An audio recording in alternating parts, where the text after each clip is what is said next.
آپ صرف اللہ کا بندہ بننا چاہتے ہیں، 3 مقابلے کرنے پڑیں گے۔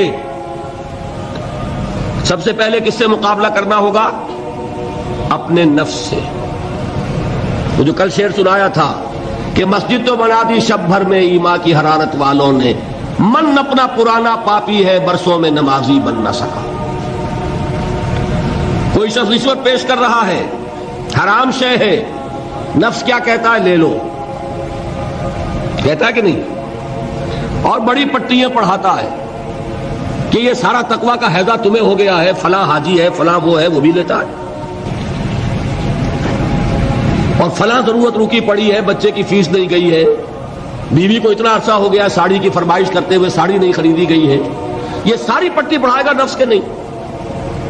اب اگر آپ مقابلہ کر سکتے ہیں نفس کا تو بچیں گے، مقابلہ نہیں کر سکتے باہر کھا جائیں، یہی ہوگا کہ نہیں؟ اذان کا وقت آ گیا، اذان سن لی آپ نے، لیکن پھر نفس نے کہا ابھی اور سو، آپ نے کروٹ لی اور کپڑا خوب ٹھیک کیا اور غین ہو گئے۔ اگر آپ اس نفس کے تقاضے کو اس وقت رد کر سکتے، طاقت آپ میں اتنی ہوتی تو آپ کھڑے ہوتے مسجد کی طرف جاتے۔ گویا کہ بندگی رب کے لیے سب سے پہلا جہاد کس سے کرنا ہوگا؟ نفس۔ اچھا، نفس اکیلا نہیں ہے، اس کے پیچھے ایک بہت بڑا بدماش ہے، وہ شیطان لعین، وہ اسے اکساتا رہتا ہے، پھونکے مارتا ہے، الذی یوسوس فی صدور الناس، اشتعال پیدا کرتا ہے، پٹیاں پڑھاتا ہے، برائی کو مزین کرتا ہے، بے حیائی کو فیشن کا نام دیتا ہے، ناچ گانے کو وہ کلچر کا نام دیتا ہے، یہ سارا کچھ کر رہا ہے۔ تو اگر شیطان سے مقابلہ نہیں کر سکیں گے تو اللہ کی بندگی کر سکیں گے؟ تیسری چیز، معاشرہ بگڑا ہوا ہے، بگڑے ہوئے معاشرے کا ایک دباؤ ہے آپ پر، یہ بالکل ایسے جیسے ایک ہجوم ایک طرف جا رہا ہو تو ادھر جانا آسان اور مقابلے میں جانا بہت مشکل، زور لگانا پڑے گا نا۔ تو معاشرے کا رخ کچھ اور ہے، آپ کا رخ کچھ اور ہے، معاشرہ نہ خدا کو جانے نہ رسول کو جانے، آپ چاہتے ہیں اللہ اور اس کے رسول کے حکم پہ چلنا، کشمکش کرنی پڑے گی کہ نہیں؟ بہت پیارے ہیں وہ مصرے، زمانہ بات و نہ سازت تو با زمانہ ستیز، زمانہ تمہارے ساتھ اگر موافقت نہیں کر رہا، زمانے سے جنگ کرو۔ اور بے غیرت اور بے حمیت اور بودے اور بزدل اور کچے لوگوں کا اصول کیا ہے؟ زمانہ بات و نہ سازت تو با زمانہ بے ساز، زمانہ تمہارے ساتھ موافقت نہیں کرتا، بھائی تم زمانے کے رنگ میں رنگے جاؤ۔ آسان راستہ کون سا ہے؟ زمانہ تمہارے رنگ میں نہیں آتا، تم اس کے مطابق ڈھل جاؤ، کوئی تکلیف ہوگی؟ اور زمانہ تمہارے ساتھ اگر موافقت نہیں کر رہا، تم زمانے سے لڑو، تکلیف آئے گی کہ نہیں؟ 3 جہاد کرنے پڑیں گے تو انسان اللہ کا بندہ بن سکے گا۔ بات سمجھ میں آئی؟ اسی لیے جب پوچھا گیا حضور سے ای الجہاد افضل یا رسول اللہ، اے اللہ کے رسول سب سے افضل جہاد کون سا ہے؟ آپ نے فرمایا ان تجاہد نفسک فی طاعت اللہ، سب سے افضل جہاد یہ کہ اپنے نفس سے جہاد کرو، کشمکش کرو، مقابلہ کرو، تاکہ اسے اللہ کا مطیع بناؤ۔ یہ جہاد ہے افضل الجہاد۔ پہلے میں نے کہا تھا پہلی منزل سب سے اہم، تو جو پہلی منزل کا جہاد ہے وہ افضل الجہاد، بالکل 2 اور 2 4 کی طرح کی بات ہے۔ اور اسی کو کہا گیا جہاد اکبر۔ جب آپ غزوہ تبوک سے واپس آئے ہیں، آپ نے فرمایا مسلمانوں یہ نہ سمجھنا جہاد ختم ہو گیا، رجعنا من الجہاد الاصغر الى الجہاد الاکبر، وہ تو چھوٹا جہاد تھا جو ہم کرنے گئے تھے کافروں کے خلاف، یہ بڑا جہاد ہے جو مدینے میں رہ کر ہوگا، ہر آن ہوگا، وہ تو کبھی ہوتا ہے کبھی نہیں ہوتا، یہ ہر وقت ہوتا ہے، ہر صبح ہوتا ہے، ہر رات ہوتا ہے، ہر شام ہوتا ہے، ہر لحظہ ہوتا ہے، ہر وقت کشمکش ہے خیر و شر کی، حلال اور حرام کی، صحیح اور غلط کی، زمانے کی روش اور دین کا تقاضا ٹکرا رہے ہیں۔ آپ اگر اس راستے پر پہلا قدم رکھیں ایک عزم کے ساتھ تو ہوش ٹھکانے آ جائیں گے، دن میں تارے نظر آئیں گے، 14 طبق روشن ہو جائیں گے کہ دین کا نام لینا آسان ہے، چلنا بہت مشکل ہے۔ چمی گویم مسلمانم بے لرزم کہ دانم مشکلات لا ادارہ۔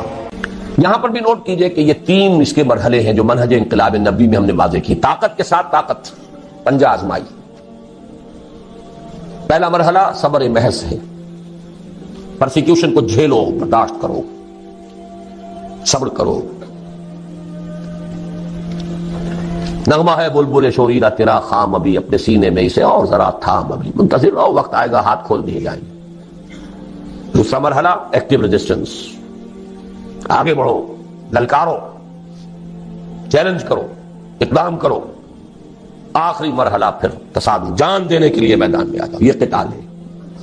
اسی لیے میں نے ایک مرتبہ تقریر کی تھی بھمبر میں، پہلی مرتبہ مجھے یاد ہے، میں نے یہ 9 منزلیں بیان کی تھی. 8 منزلیں جہاد ہیں، 9ویں منزل جا کر قتال بنتی ہے. پہلی منزل پر 3 جہاد تھے نا، نفس سے، شیطان سے، بگڑے ہوئے معاشرے سے. دوسری منزل پر دعوت و تبلیغ بالحکمہ بالموعظہ جدال احسن. تیسری منزل پر صبر محض، پیسو ریزسٹنس، اقدام، چیلنج، ایکٹیو ریزسٹنس. 8 منزلیں جہاد.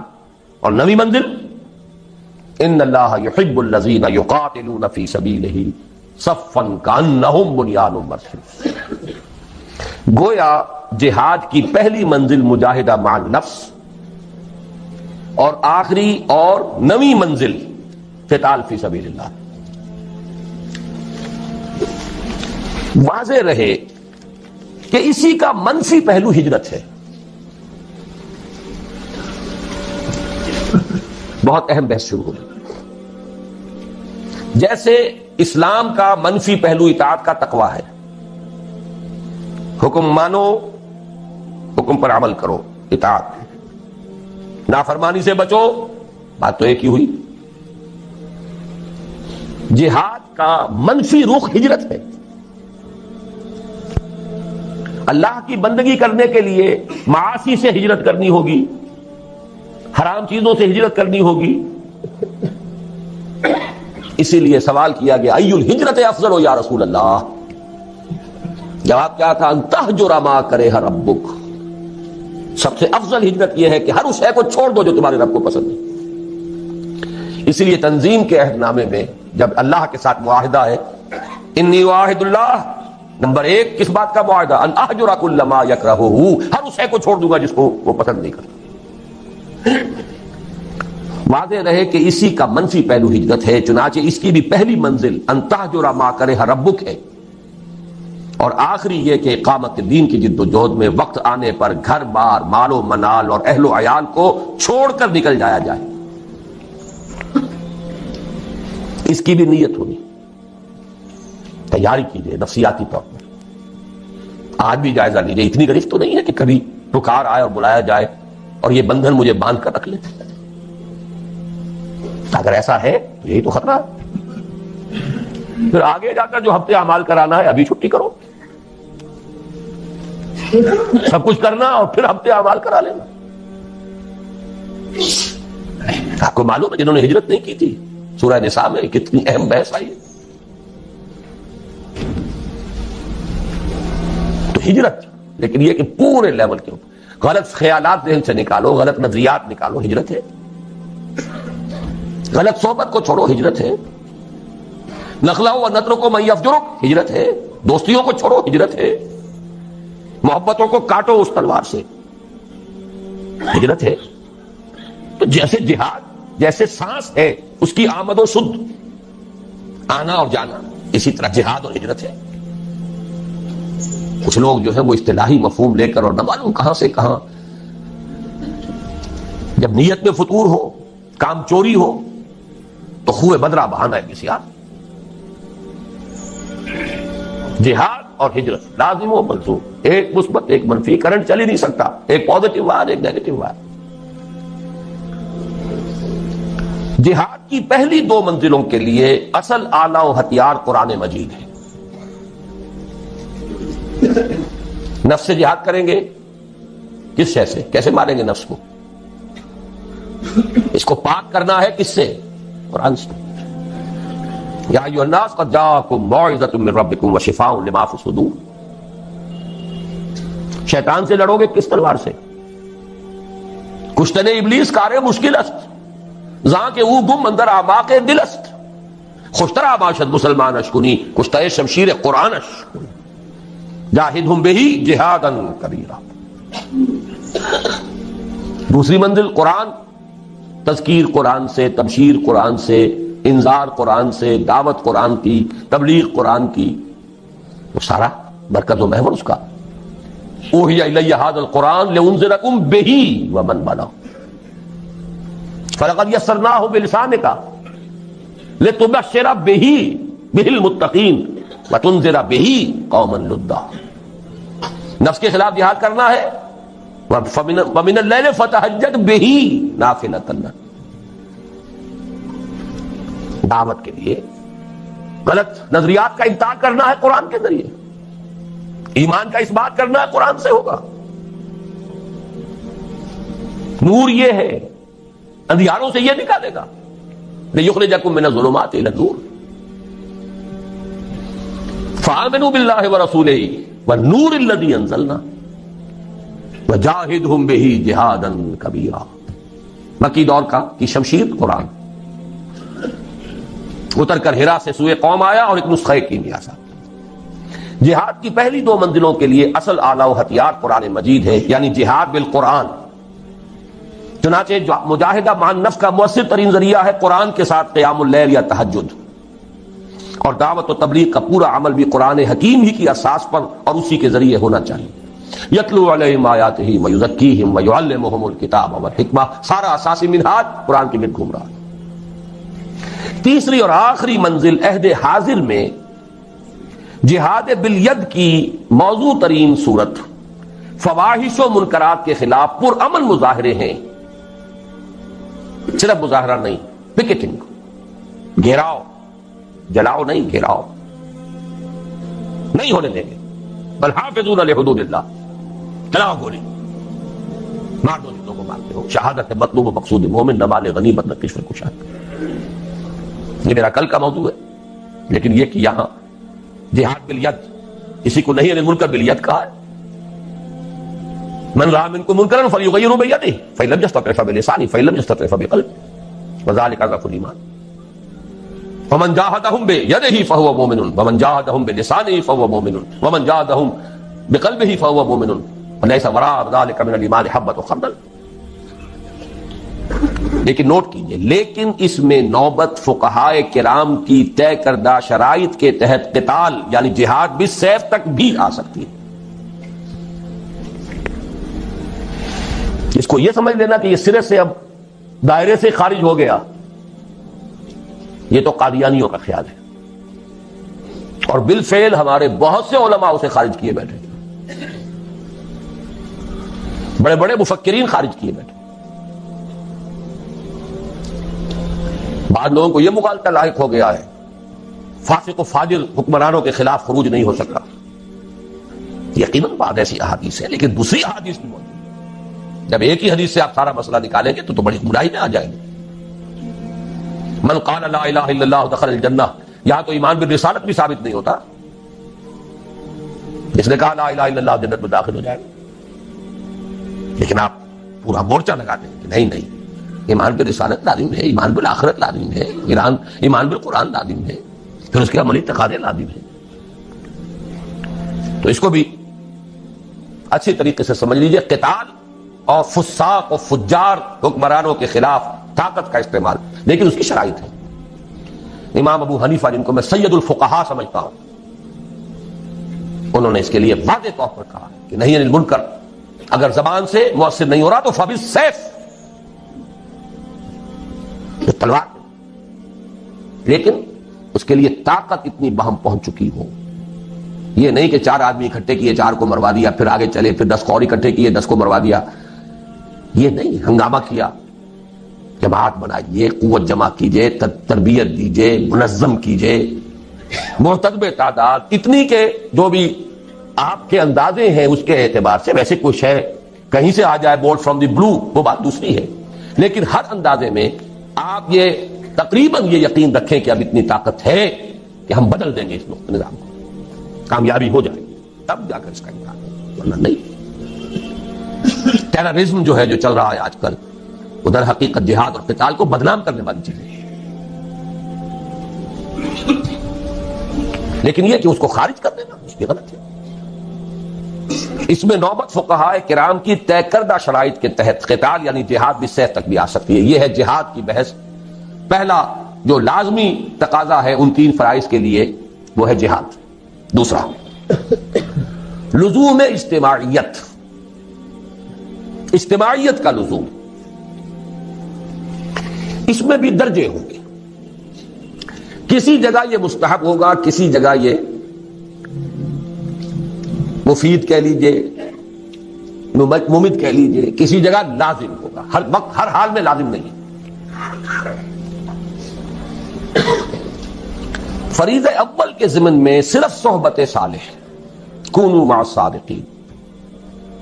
اللہ کا بندہ بننا ہے آپ کو، نفس سے جہاد کرنا ہے، شیطان سے کرنا ہے، معاشرے سے کرنا ہے. تو ایسے لوگوں کی معیت تلاش کریں، ایسوں کا قرب، ایسوں کی صحبت جو یہی کام کر رہے ہوں، یہی کرنا چاہتے ہوں. اس سے تقویت پہنچے گی آپ کو. مرید کسے کہتے ہیں؟ ارادہ کرنے والا. آپ نے ارادہ کیا ہے اور بھی ہے اس نے بھی ارادہ کر لیا ہے، یہ مرید جمع ہو. اس سے یقیناً تقویت حاصل ہوگی. لیکن عقلاً محض اس کام کے لیے جماعت، میں جماعت کا ایک مفہوم خاص بول رہا ہوں، جماعت ڈسپلنڈ سموتات والی جماعت، اس کام کے لیے ضرورت نہیں. نمبر 2، اسی طرح فریضہ ثانی کے ضمن میں درس گاہوں، اداروں، انجمنوں اور سوسائٹیوں سے پورا ہو سکتا. دین کی دعوت و تبلیغ ہے، ڈھیلا ڈھالا نظم ادارہ ہے، اشاعت قرآن کا ادارہ، پبلشنگ ہاؤس ہے، آڈیو ویڈیوز کے کا کوئی سلسلہ ہے، جرائد ہے، رسائل ہیں، انجمنیں ہیں، دارالعلوم ہیں. یہ سب اس کا ذریعہ ہے. یہ جماعتیں نہیں ہیں. اجتماعیت تو ہے. لزوم اجتماعیت لکھا ہے میں نے اوپر. اجتماعیت ایک عام لفظ ہے. یہ لوز آرگنائزیشن، ایسوسیشنز، انجمنیں، ان میں وہ سموتات، ڈسپلن یہ نہیں. ٹھیک ہے، ایک دستور ہے، قانون ہے، اس کے مطابق آپ نے تقسیم کار کر لیے. کوئی صدر ہے، کوئی سیکریٹری ہے، جس کی ٹانگ گھسیٹنی ہو گھسیٹ لیجئے، نو کانفیڈنس لے آئیے اس کے خلاف. جس کو آپ برقرار رکھنا چاہیں رکھیں، جو بھی رکھیں. آپ کا دارالعلوم ہے، اس کا کوئی محتمم ہے. بہرحال ایک نظم تو وہاں ہوگا، لیکن یہ کہ وہ جماعت کا سلسلہ نہیں. لیکن اب ہے اصل شے، فریضہ ثالث کے ضمن میں سم و طاعت فی المعروف کے ٹھیٹھ اسلامی اور عسکری اصول پر مبنی جماعت کے بغیر پورا نہیں. کوئی احمق ہوگا جو سمجھے کہ یہ کام ہو سکتا ہے بغیر اس کے. ٹھیٹھ اسلامی اور عسکری ملٹری ڈسپلن. وہاں آپ کو یہ اختیار نہیں ہے، حق حاصل نہیں ہے کہ آپ اپنے سپیریئر سے یہ پوچھیں کہ یہ حکم آپ کیوں دے رہے ہیں، مجھے کیا حکمت ہے. There's not to reason why, there's but to do and die. عسکری اور ٹھیٹھ اسلامی سموتات، فاسمعوا واطیعوا.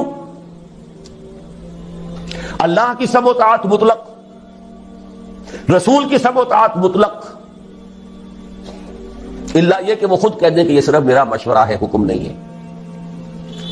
جیسے حضرت بریرہ نے پوچھ لیا تھا. حضرت مغیث ایک غلام تھے، حضرت بریرہ ایک کنیز تھیں، ان کے ساتھ نکاح تھا. حضرت عائشہ کی کنیز تھی حضرت بریرہ. حضرت عائشہ نے انہیں آزاد کر دیا. اب ان کا سٹیٹس ہو گیا اونچا، وہ غلام کے غلام تھے. یہ ایک خیار حاصل ہوتا ہے، اختیار، چوائس. کنیز پہلے جس کے نکاح میں تھی، کنیز ہونے کی حیثیت سے کسی غلام کے، اب جب وہ حرہ ہو گئی، آزاد ہو گئی، تو شی ہیڈ این آپشن. وہ چاہے تو اب اس کے نکاح میں رہے، چاہے تو نہ رہے. کفر نہیں رہا نا اب وہ. تو حضرت بریرہ نے کہا میں تو اب اس کے نکاح میں نہیں رہوں گی مغیث کے. انہیں بہت محبت تھی. انہوں نے پہلے خود خوشامد کی، نہیں مانی. پھر سفارش کروائی. سفارش بھی کس کی؟ محمد رسول اللہ صلی اللہ علیہ وسلم کہ حضور اس سے کہیے. حضور نے فرمایا بریرہ کیا حرج ہے اگر تم مغیث کے گھر میں رہو. پورا فوراً سوال کیا، حضور آپ کا حکم ہے یا مشورہ؟ فرمایا نہیں، حکم نہیں ہے، مشورہ ہے. تو میرے لیے قابل قبول نہیں ہے. حکم کو نہیں ٹالا. ما كان لمؤمن ولا مؤمنة اذا قضى الله ورسوله امرا ان يكون لهم الخيرة فيهم. مشورے کو آپ سوچ سکتے ہیں، ٹھیک ہے، چوائس ہے. ایک عورت جانتی ہے کہ بیوی کی حیثیت سے اسے کیا فرائض ادا کرنے ہیں. ذہناً قلباً جس کو وہ قبول نہ کر رہی ہو، اس کے ساتھ وہ حقوق جو ہیں وہ ادا کر سکے گی کہ نہیں کر سکے گی. شی نوز اٹ بیٹر. حکم نہیں دیا، لیکن حکم ہو تو سم و طاعت مطلق، نو ایکسیپشن. آگے چل کر حضور کے بعد اب ہے فی المعروف، صرف ایک اس کے اندر ایکسیپشن ہوگی، اگر اللہ اس کے رسول کے واضح احکام کے خلاف کوئی بات ہے تو نہیں مانیں. اس کی وضاحت میں بعد میں کروں گا کیونکہ مجھے آج ایک حدیث بھی ذرا آپ کو پڑھانی ہے.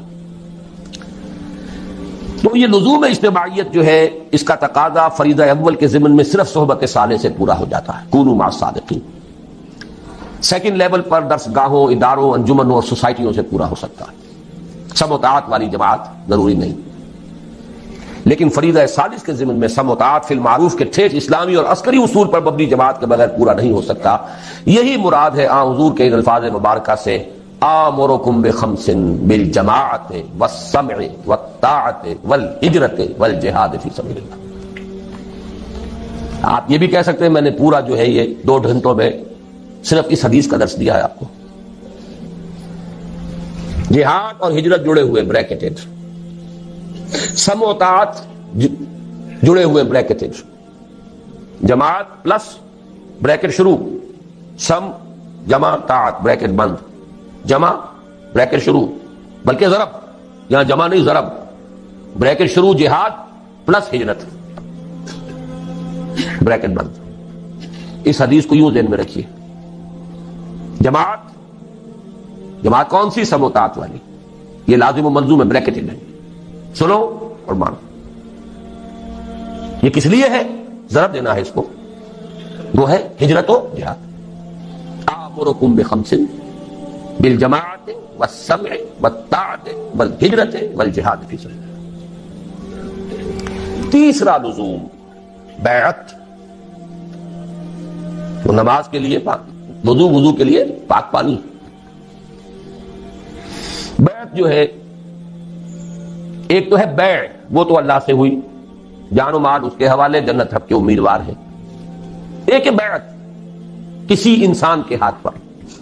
وہ انسان رسول بھی تھے تو انسان تھے، ان کے ساتھ بیعت سم و طاعت مطلقاً.